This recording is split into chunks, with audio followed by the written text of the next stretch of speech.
Hey, boys and girls. It's time for Uncle Jay Explains the News. Now here's the guy who helps little minds understand big news stories, Uncle Jay.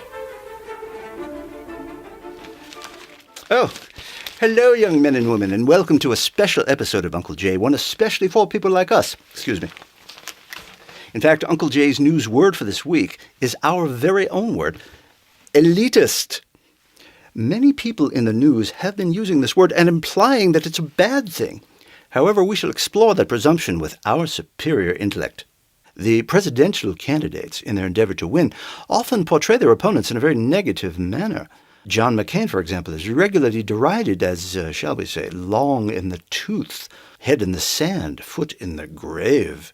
Likewise, Hillary Clinton is depicted not as a personable native of Chicago, but more as a wicked person of the West, of the left, if you will.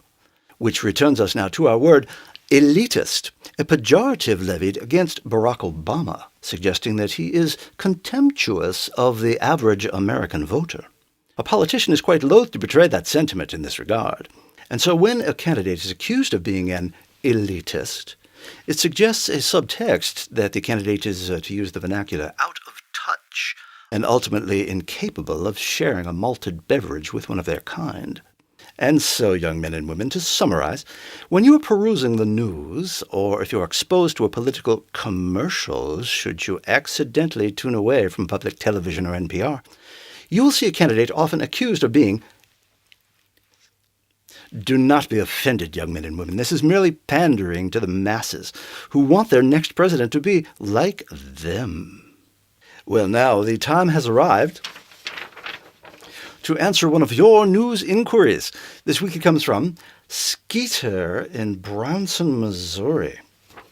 He writes, Dear Uncle Jay, the Pope's visit to America was awesome.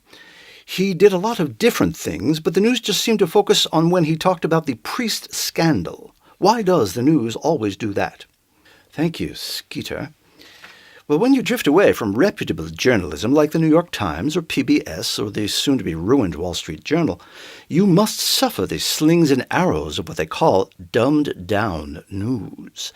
Even with something as exalted as the Pope celebrating his birthday in America, the common people's media will always find an approach that is tawdry and suggestive. Well, do remember, you can see more news questions and answers at Uncle Jay's internet location. Send your inquiries to UncleJ@UncleJexplains.com. Do return next Monday when Uncle Jay explains the news. And remember, a well-behaved child is good news indeed.